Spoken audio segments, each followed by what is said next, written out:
ओम श्री गणेशाय नमः। आप सभी का हमारे YouTube चैनल पर हार्दिक स्वागत है।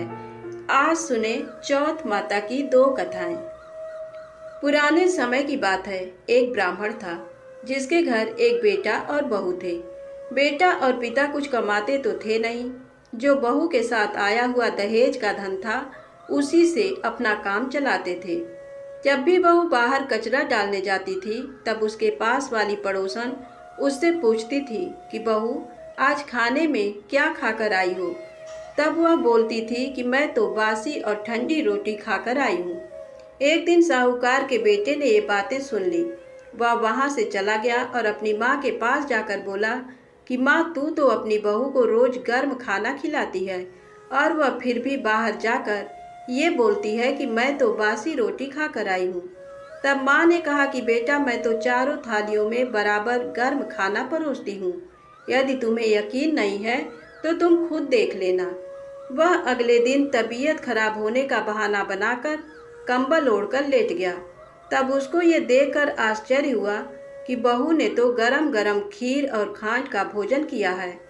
और जब बहू बाहर गई तो वह उसके पीछे पीछे जाने लगा। तब पड़ोसन के पूछने पर बहू ने वही बात दोहराई कि मैं तो बासी रोटी खाकर आई हूँ। उसका पति उससे पूछने लगा कि तू अभी अभी तो गर्मा गर्म खाना खाकर आई है और पड़ोसन से कह रही है कि मैं बासी ठंडी रोटी खाकर आई हूँ। तू झूठ क्यों बोल रही हो? तब उसकी विद्वान पत्नी ने कहा कि ये ना तो तुम्हारे कमाए हुए पैसों की रोटी है और ना ही तुम्हारे पिताजी के कमाए हुए पैसों की रोटी है। यदि हम इसी तरह बैठे बैठे धन को खर्च करते रहें तो ये एक दिन कुएं के पानी की तरह समाप्त हो जाएगा। इसके बाद उसका पति कमाने के लिए विदेश चला गया। पीछे से उसकी पत्नी 12 महीने का चौथ का व्रत करती थी। उसको विदेश में रहते हुए 12 वर्ष व्यतीत हो गए। तब चौथ माता और विनायक जी महाराज ने सोचा कि इसको अब घर बुलाना चाहिए। चौथ माता लड़के के सपने में जाकर बोली कि तू अब घर चला जा, तेरी पत्नी को तेरी बहुत याद आती है। वह बोला कि मैं घर कैसे चला जाऊं, मेरे यहाँ इतना बड़ा कारोबार फैला हुआ है। तब चौथ माता ने कहा कि तू सुबह एक दीपक जलाकर चौथ माता का नाम लेकर बैठ जाना। जिनके पैसे बकाए हैं वह पैसे दे जाएंगे और लेने वाले ले जाएंगे। लड़के ने वैसा ही किया और उसका सारा काम एक ही दिन में निपट गया। जब वह घर जा रहा था तो उसे रास्ते में एक सांप दिखाई दिया जो आग के पास जा रहा था। उसने सांप को आग से बचाने के लिए सिसकार दिया। ऐसा करने से नागराज क्रोधित हो उठे और कहा कि हे पापी, मैं तो इस नाग योनि से मुक्ति के लिए जा रहा था और तूने मुझे सिसकार दिया। अब मैं तुझे डस लूँगा। तब वह लड़का बोला कि मैं 12 वर्ष बाद अपने घर जा रहा हूँ। आप मुझे अवश्य ही डस लीजिएगा, किंतु आज मुझे अपने घर वालों से मिलने दीजिए। आप कल रात को आकर मुझे डस लेना। नाग ने उसकी शर्त मान ली और वहाँ से चला गया। जब लड़का घर आया तो वह उदास था। उसने अपनी पत्नी के पूछने पर सारी बात बता दी। उसकी पत्नी बहुत चतुर थी। उसकी पत्नी ने एक सीढ़ी पर दूध का कटोरा रख दिया, दूसरी सीढ़ी पर बालू रेत बिछा दी, तीसरी पर फूल माला बिखेर दिए, चौथी पर इत्र छिड़क दिया, पांचवी पर मिठाई रख दी, छठी सीढ़ी पर जौ और सातवीं पर रोटी रख दिया। रात को जब सांप आया तो सबसे पहले ठंडी ठंडी रेत में लौट कर आया। फिर दूसरी सीढ़ी पर दूध पीकर कहा कि मैं एक ब्राह्मणी के बेटे को डसता तो नहीं, लेकिन वचन दिया हुआ है इसलिए डसना पड़ेगा। फिर फूल माला की सीढ़ी से तय होता हुआ प्रसन्नता पूर्वक इत्र की खुशबू लेता हुआ ऊपर की ओर जाने लगा। सांप को ऊपर आता हुआ देखकर विनायक जी ने चौथ माता से कहा कि इस ब्राह्मणी के बेटे की रक्षा करनी होगी, क्योंकि इसकी पत्नी इसके लिए चौथ का व्रत करती है और उसका फल तो देना ही पड़ेगा। तब विनायक जी ने सीढ़ी पर रखे हुए आँखों से सुई बनाए और चौथ माता ने रोटी की ढाल बनाई और सांप के आगे लगा दी। विनायक जी ने जौ के सेल से बनाए थे, उनसे सांप की मौत हो गई। सुबह उस लड़के से मिलने गांव के लोग आने लगे। क्योंकि वह 12 वर्ष के बाद वापस घर आया था। लोगों ने उसे आवाज दी, लेकिन वह तो उदास बैठा था, इसलिए बोला नहीं। जब उन्होंने देखा कि सीढ़ियों पर तो खून पड़ा हुआ है, तो वे चिल्लाने, रोने, चीखने लगे कि ब्राह्मण, आज तो तेरा बेटा मर गया। ये सब देखकर ब्राह्मणी भी जोर जोर से रोने लगी। आवाज सुनकर उसका बेटा नीचे आया और कहा कि माँ, मैं मरा नहीं हूँ, ये तो मुझे डसने आया सांप मरा है। ये सब देखकर उसकी पत्नी भी प्रसन्न हो गई कि मेरे पति के प्राण बच गए। उसने चौथ माता को धन्यवाद दिया और कहा कि ये तो चौथ माता ने मेरे व्रत करने का फल दिया है। हे चौथ माता, जैसा फल ब्राह्मणी के बेटे को दिया, वैसा सभी को देना। कहानी कहने वाले को, कहानी सुनने वाले को, हुंकारा भरने वाले को और पूरे परिवार को देना। एक बार प्रेम से बोलिए गणेश जी महाराज की जय, चौथ माता की जय। चौथ माता की दूसरी कहानी। एक बुढ़िया माई के ग्वालिया बछालिया नाम का बेटा था। बुढ़िया माई अपने बेटे के लिए 12 महीने की चारों चौथ करती थी। बेटा लकड़ी लेकर आता था और दोनों माँ बेटा उनको बेचकर गुजारा करते थे। बुढ़िया माई रोजाना लकड़ी में से 2 लकड़ी रख लेती और चौथ के दिन बेटे से छुपकर बेचकर सामान लाती थी और 5 पुआ बनाती थी। एक पुआ गणेश जी महाराज को, एक चौथ माता को चढ़ाती, एक ब्राह्मण को और एक अपने बेटे को खिलाती थी और एक पुआ खुद खाती थी। एक चौथ के दिन बेटा अपनी पड़ोसन के घर गया।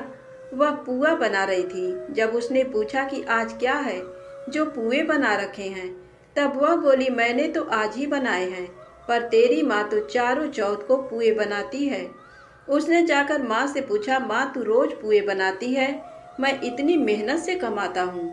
बुढ़िया माई बोली, मैं तो चौथ माता का व्रत करती हूँ। वह बोला कि तू मुझे रख ले या तो तू चौथ माता को ही रख ले। बुढ़िया माई बोली, मैं तो तेरे लिए ही चौथ का व्रत करती हूँ, इसलिए मैं तुझे छोड़ सकती हूँ, पर चौथ माता को नहीं। जब बेटा घर से जाने लगा तो बुढ़िया माई बोली, तू जा रहा है तो मेरे हाथ में से ये आखा लेते जा, जहाँ संकट आए वहाँ ही पूर देना। बेटे ने सोचा, बात झूठी है, पर ले चलने में क्या बुराई है। वह चलने लगा और वह थोड़ी दूर पहुँचा ही था कि उसने देखा कि खून की नदी बह रही थी। कहीं से भी रास्ता नहीं मिला, तो आँखा पूर कर बोला कि चौथ माता, अगर तू सच्ची है तो रास्ता हो जाए। ऐसा कहते ही झट से रास्ता मिल गया। आगे गया तो घनघोर अंधेरा, उजाड़ फैला हुआ था। उसने मन में सोचा कि मुझे शेर बघेरे खा जाएंगे, इसलिए वह आँखा पूर कर बोला, चौथ माता मुझे रास्ता मिल जाए, और तब जल्दी से रास्ता मिल गया। वह आगे चला गया। जाते जाते एक राजा की नगरी में पहुंचा। वहां का राजा रोजाना एक आदमी की बलि देता था। वह एक बुढ़िया माई के पास गया। वह बुढ़िया माई रोती जा रही थी और पुए बना रही थी। लड़के ने बुढ़िया माई से पूछा कि बुढ़िया माई क्यों रो रही हो? तो बुढ़िया माई ने जवाब दिया कि मेरे एक ही बेटा है, जिसकी कल राजा बलि देने वाला है, मैं उसी के लिए पुए बना रही हूँ। वह बोला, बुढ़िया माई अपने बेटे की जगह मुझे पुए खिला दे, मैं उसकी जगह बलि चढ़ने चला जाऊंगा। बुढ़िया माई ने कहा कि मैं दूसरे के पुत्र को कैसे भेज सकती हूँ, लेकिन वह नहीं माना, तो बुढ़िया माई ने उसको पुए खिला दिए। अगले दिन जब राजा का संदेश आया तो बुढ़िया माई ने सोचा कि मैं कैसे दूसरे के बेटे को बलि चढ़ने के लिए भेज सकती हूँ, मैं ऐसा नहीं कर सकती। लेकिन बाहर की आवाज़ सुनकर वह जाग गए और राजा के आदमियों के साथ चला गया। वहाँ मटके पकाने का, जिसमें कुम्हार मटके को पकाता है, आवा बना हुआ था, जो एक मनुष्य का भोग लेने के बाद ही उसमें आवा पकते थे। उन सब ने मिलकर सबको आवा में चुन दिया। वह आँखा पूर कर हाथ में बैठ गया। एक दिन में ही आवा पक गया और मिट्टी के घड़े सोने चांदी के बन गए। वहाँ एक जमादारनी झाड़ू लगा रही थी। तब झाड़ू से एक कंकड़ उछलकर उन बर्तनों से जा टकराया। तब जमादारनी ने राजा को जाकर बताया कि आपका आवा तो पक गया है। तब राजा ने सोचा कि आवा तो 8 दिन में पकता है, आज एक ही दिन में कैसे पक गया। जब जाकर देखा तो वहाँ पर तो मिट्टी के मटके की जगह हीरे, मोती और सोने चांदी के कलश हो गए। अंदर से आवाज आई कि धीरे से उतारो। अंदर आदमी है। आवाज को सुनकर राजा के आदमी डर गए कि अंदर कौन सा भूत प्रेत आ गया।